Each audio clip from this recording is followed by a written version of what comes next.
Yo, what's going on, guys? Bexio back, and today we got a brand new video on Apple stock, switching up a little bit because Apple has been in the news for their recent lawsuit with Epic Games and a ruling that came out against them, which made the stock tumble a little bit. We can see right here, this was the massive run up in Apple, and the news was this candle right here. Came out on this day. Apple went from 150 almost 155.50 all the way down to 148.77, and right now hovering almost at that 150 mark right now.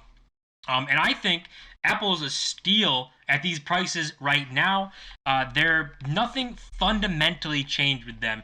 Yes, the App Store makes them tons of money. Their profit margin on the App Store is ridiculous, but it's also unknown because they don't share that information. A little weird, but it is ridiculous how much money they make. They also make a bunch of the developers a lot of money as well.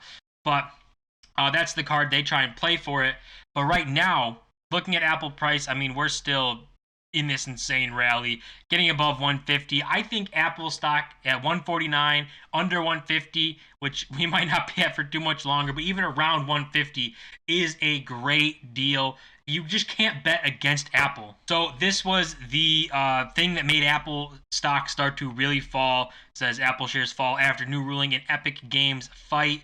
The court could not ultimately conclude Apple is a monopolistic under federal or state antitrust laws. So that is good news for Apple. They didn't say they're a monopoly. They're not anti-competitive or anything like that. They couldn't rule that, but they did rule in favor of Epic Games a little bit with this right here, saying the injunction from Judge Rogers, I'm not going to try that, will allow developers who use the company's app store to put buttons, external links, or other calls to action within their apps and metadata that direct customers to purchasing mechanisms in addition to in-app purchasing. So, what does that mean? That means that they're going to allow companies like Epic Games and basically any developer who makes an app on the App Store, they're not going to have to go through Apple's in-app purchasing where Apple gets 30%. That's just been the rule Apple's done.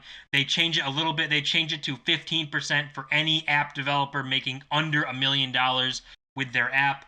And that was a big move. You know, people loved that. But right here, this would mean that you could put in other payment rails, meaning you could save that 30% cut by making someone go through your own system. If Epic Games has their own system, people can buy stuff through them.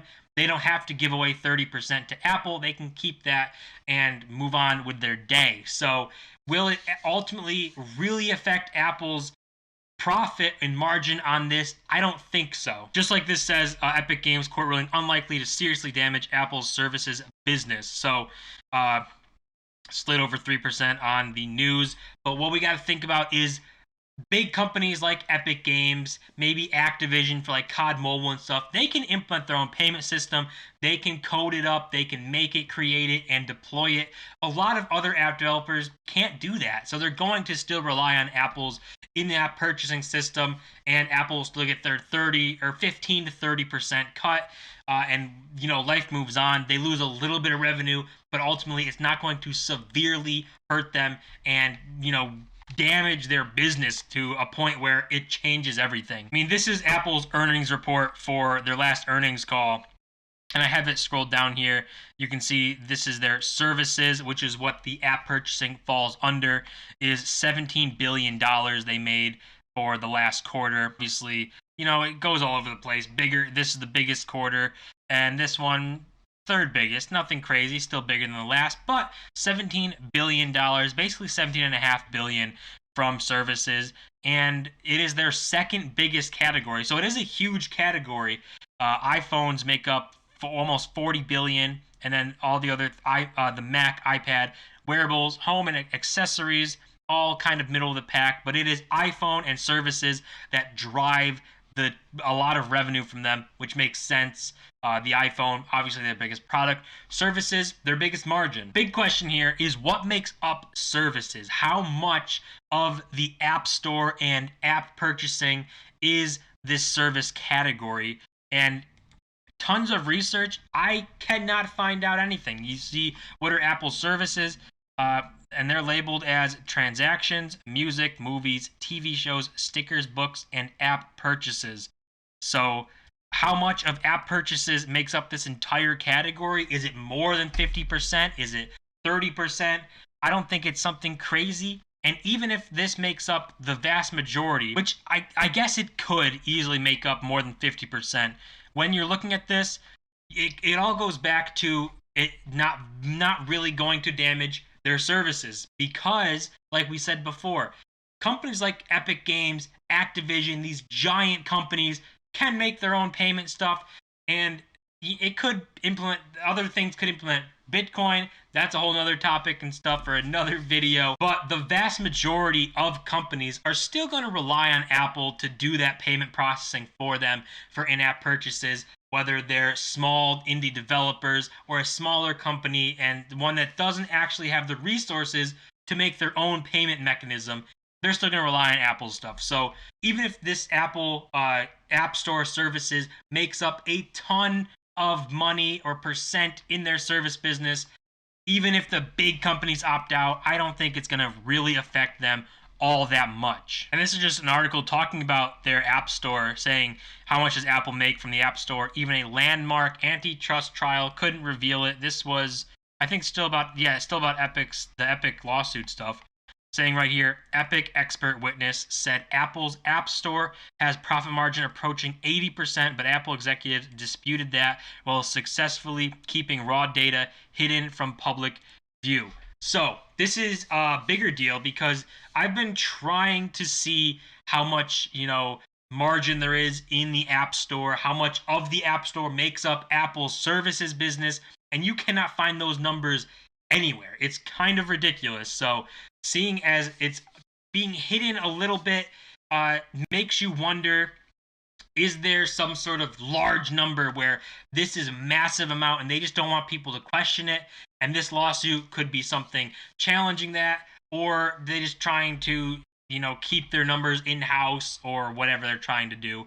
But I think the margin is ridiculous. It's probably 80%, something, maybe even 90%. I mean, they don't have any real cost to running the App Store, just getting the money from the App Store. So there's something crazy with that money going on, but you just can't find those numbers anywhere. And as for the tip ranks here, we can see this is the analyst stuff. None of this is going to be really updated to the current news that is going on, but it is still 0 sells, 6 holds, 17 buys, $167 per share, so about 11.5% increase here with a high of $185.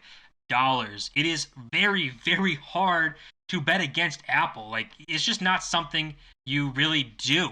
These analysts, obviously, nobody's saying to sell. Even people that have a low of 132 are saying don't sell, which is kind of crazy, but you can see the price approaching 150 again. I think it's a good time to buy Apple on news like this. And looking at all of this data, we continue to see just institutional ownership approaching 60%, short flow under or about 0.5%, which is crazy. Like, you just don't bet against Apple. Their operating margin 28, profit margin 25.